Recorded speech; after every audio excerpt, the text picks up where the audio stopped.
चुगलखोर पड़ोसन। क्या कर रहे हो? छत पे जाके अखबार पढ़ूंगा। बस यही करो। तुम्हें पता भी है कि बहू क्या गुल खिला रही है? उसने नया फेसबुक अकाउंट बना लिया है। रोज 10 फोटो डालती है। हमारे परिवार की तो नाक कटवा देगी ये। और तुमको ये बात कैसे पता चली? अरे पड़ोसन ने बताया। उसकी बहू भी फेसबुक पर है ना, तो उसको पता चल गया। हाँ हाँ, जैसे तुम तो बहुत भोली हो। पड़ोसन रोज सास को उसकी बहू के नाम पर भड़काती थी। आज तो आपकी बहू कह रही थी मुझसे आके कि आप दिन भर खाती रहती है, खा खा के घटोत्कच हो गई है। क्या? उसने मुझे घटोत्कच बोला? अरे वो खुद ना कटी सुपर्णखा है। आप कह रही हो तो सही होगा, लेकिन आप उसको बताना मत कि मैं ये सारी खबरें आपको देती हूँ। शाम को जब बहू पड़ोसन के पास जाती है, आज तो तेरी सास तुझे सुपर्णखा कह रही थी, कल ताड़का भी कह देगी। पता नहीं इतनी अच्छी बहू मिली है, फिर भी वो तुझे राक्षसिनी क्यों समझती है?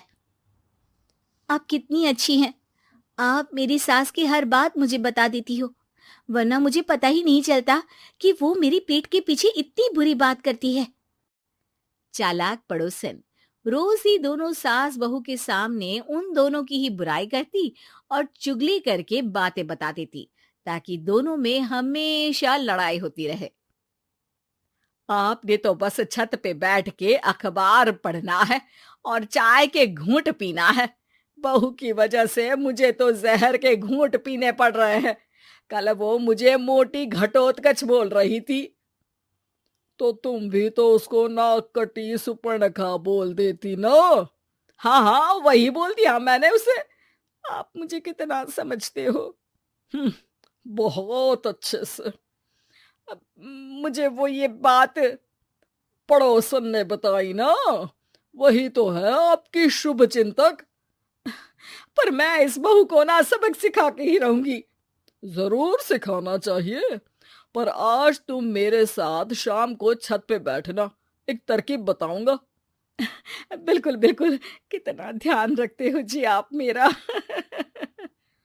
मैं ना सब ध्यान रखता हूँ। शाम को जब सास और ससुर छत पर बैठे होते हैं कि यहाँ खड़ी हो जाओ, यहाँ से ना तुमको पता चल जाएगा कि बहू की अगली चाल क्या है। अच्छा, कैसे?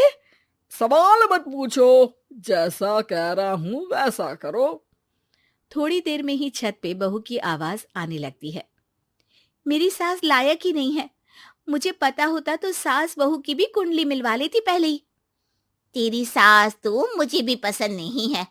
मेरे पास जब भी आती है तेरी बुराई करती रहती है। कभी सुपर्णखा कहती है, कभी हिडिंबा कह के कामचोर भी बोलती है। अरे कभी कभी तो चुगलखोर भी बोल देती है। काश आप जैसी होती मेरी सास। ऊपर छत पे पड़ोसन और बहू की आवाज सुन के सास के होश उड़ जाते हैं। समझी? जी समझी। सुबह तुम्हारे सामने ये बहू की बुराई करती है और शाम को बहू के सामने तुम्हारी। मतलब आप सिर्फ अखबार नहीं पढ़ते, सारी खबरें भी रखते हैं। अब तो इस पड़ोसन को भी सबक सिखाना पड़ेगा। शाम को सास बहू को जाके पड़ोसन की साजिश के बारे में बता देती है। हाँ, मुझे माफ कर दो माँ जी। तुम भी अपनी माँ जी को माफ कर दो, इन्होंने भी तो तुमको बहुत कुछ कहा है। अरे बस बस, अब ये सोचो कि पड़ोसन को सीधे कैसे करना है। अगले दिन सुबह पड़ोसन सास का इंतजार कर रही होती है, लेकिन वो देखती है कि वहां सास और बहू एक साथ आ जाते हैं। अरे अरे आज दोनों एक साथ। हाँ, सोचा कि बहू की पीठ पीछे बुराई करने से क्या फायदा, मुंह पे ही बोलती हूँ मैं। हाँ, मैंने भी सोचा आपको 2 बार मेहनत करनी पड़ती है, एक ही बार में काम खत्म कर लोगी। हैं? वो मैं आप लोगों को कैसे पता चला? क्योंकि ऊपर वाला सब देख रहा है। पड़ोसन ऊपर देखती है, वहां ससुर खड़े होकर हंस रहे होते हैं। अ, मतलब आप हमारी बातें सुन लेते थे? हाँ, सुन लेता था और मजे भी लेता था। आपको तो शकुनी होना चाहिए।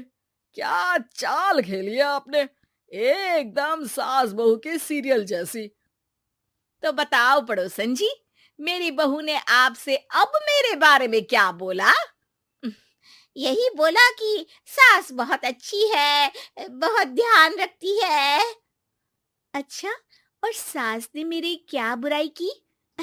नहीं ना की बुराई, हमेशा तारीफ करती है। भगवान सबको ऐसी सास दे। मेरी गलती है जो मैंने आप लोगों में आग लगाने की कोशिश की। पर छत पे लगा हुआ सीसीटीवी, यानी कि शर्मा जी सब देख रहे थे। हाँ जी, मुझे माफ कर दीजिए। माफ क्या, आपको तो अब हम साफ ही कर देंगे अपने वालों की लिस्ट से। आज से आपकी और हमारी बात बंद, लेकिन बुराई जारी रहेगी। अब आपकी हरकत के बारे में पूरे मोहल्ले को बताना तो पड़ेगा ना आंटी जी।